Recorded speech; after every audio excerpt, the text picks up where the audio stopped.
Esse é o Ancapso e nós vamos falar agora sobre a situação da economia que, olha só, parece que deu uma melhorada agora no início de abril, né? O dólar caiu, a bolsa subiu de novo, está acima dos 100 mil pontos novamente. Olha que maravilha, será que as coisas estão se acertando? Será que o Lula e o Haddad estão acertando? Será? Não. A gente vai entender o que está acontecendo.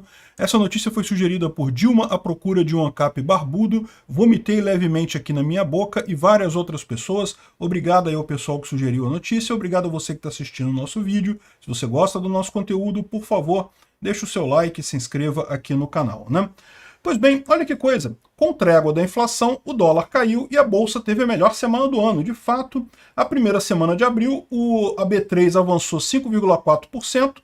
E o dólar caiu, cara, o dólar ficou abaixo de R$ 5, olha que maravilha, né?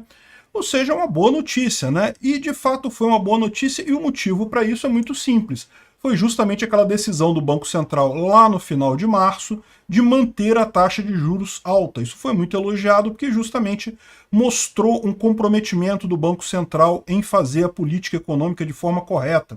Muita gente temia que o Banco Central, sofrendo tantos ataques do governo Lula, poderia se sentir tentado a ceder e baixar a taxa de juros de forma prematura, e se isso acontecesse seria ruim por vários aspectos. Primeiro, pelo aspecto econômico direto, porque não está na hora ainda de baixar a taxa de juros, a inflação ainda está alta, ainda está em tendência de crescimento, e mesmo tendo dado uma breve diminuição agora.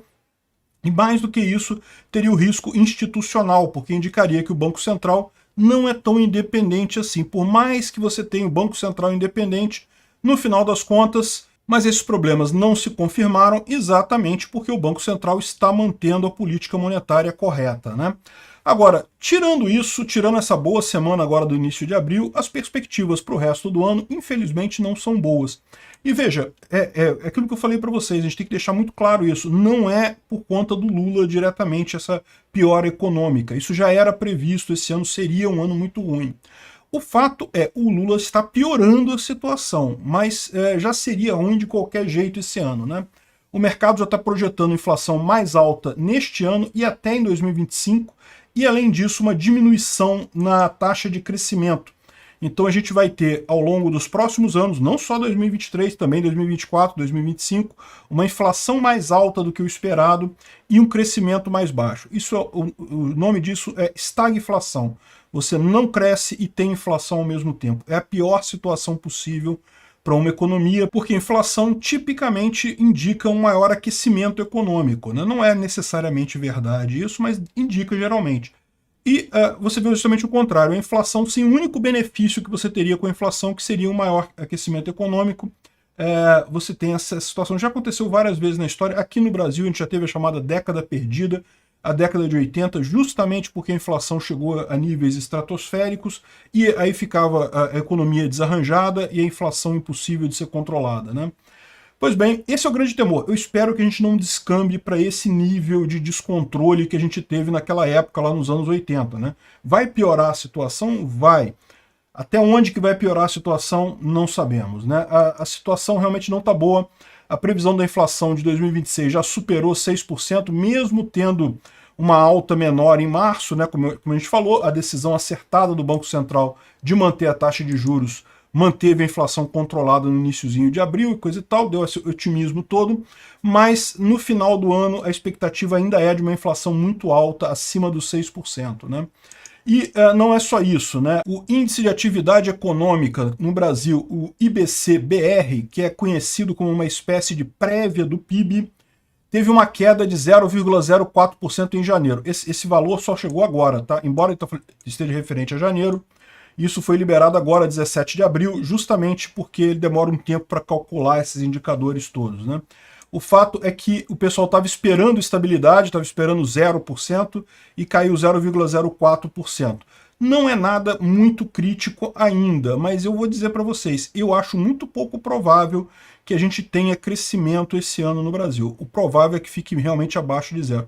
Se Bolsonaro tivesse sido eleito, eu acredito que ele teria essa capacidade. Por quê? Porque ele tinha uma máquina administrativa mais enxuta, um Estado que impõe menos custo na economia brasileira. Então, mesmo com uma recessão mundial que a gente vai enfrentar esse ano, ainda não sairíamos bem nessa história toda, possivelmente com algum crescimento. Não seria um crescimento bonito de ver no final do ano, mas algum crescimento certamente a gente teria, né? Infelizmente, como botamos o Lula lá para governar o país, ele botou o Haddad, que é um cara totalmente inexperiente, e o governo como um todo tem uma ideia enorme de gastar, não importa o que seja amanhã, querem gastar muito dinheiro. No final das contas, eu acredito que a gente vai ter, na verdade, uma recessão muito maior, uma compressão da atividade econômica, porque é aquilo que eu falo para vocês. Algumas pessoas têm a ideia de que é o governo que estimula a economia, quando não. O governo é um parasita, o governo ele suga recursos da economia e ele desvia eventualmente para os seus amiguinhos, né? Para o pessoal da Odebrecht. O pessoal da Odebrecht está felizão, cara.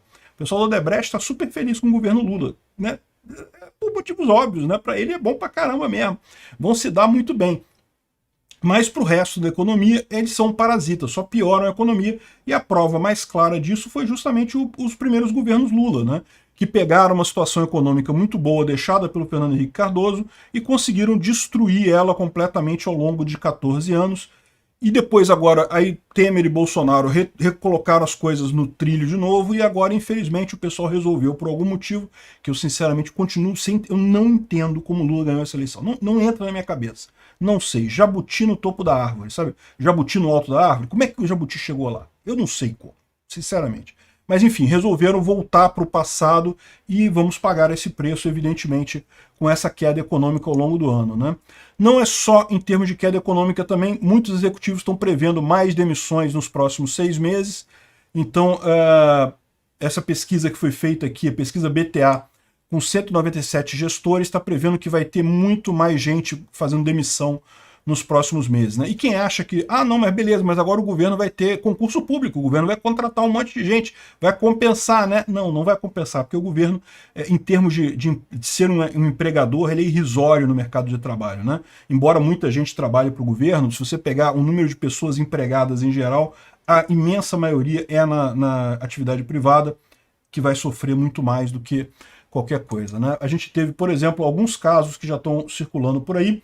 A Havaianas anuncia a demissão em massa lá no Nordeste, então, infelizmente, o Nordeste, que é uma região tão castigada por falta de perspectiva econômica, vai ter mais um problema aí com demissões em massa lá nas Havaianas. E não é só isso.